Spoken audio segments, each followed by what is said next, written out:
ایک اعتراض کیا جاتا ہے کہ جب دنیا کی آبادی چند لاکھ تھی تو 1.25 لاکھ پیغمبر آئے، اور آج جب آبادی 8 ارب سے تجاوز کر گئے ہیں تو خدا سائلنٹ موڈ پر کیوں؟ تو ناظرین ایک مثال سے سمجھے، جب بچہ چلنا سیکھتا ہے تو اسے ہر قدم پر سہارے کی ضرورت ہوتی ہے، اور جب وہ دوڑنا سیکھ جائے تو والدین دور کھڑے ہو کر اسے راستہ دکھاتے ہیں، انگلی نہیں پکڑتی۔ نبوت کا سلسلہ انسانیت کی تعلیمی تربیت کا دور تھا، جب انسانی شعور اس سطح پر پہنچ گیا کہ وہ ابدی اصولوں کو محفوظ کر سکے اور عقل کے ذریعے حق کو پہچان سکے، تو پیغمبر کے بجائے پیغام کو دائمی کر دیا گیا۔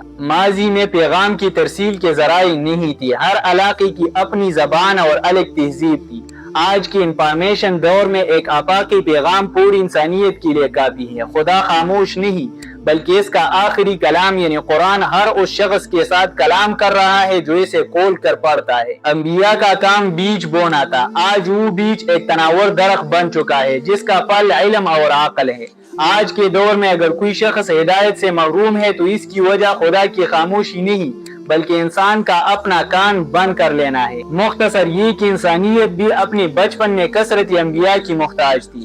اب انسانیت شعوری طور پر بالغ ہو چکی ہے، جہاں ایک مکمل ضابطہ حیات یعنی قرآن و سنت ہی کافی ہے۔ تو سوال یہ نہیں کہ پیغمبر کیوں نہیں آ رہی، سوال یہ ہے کہ جو پیغام آ چکا ہے ہم نے اس کے ساتھ کیا کیا۔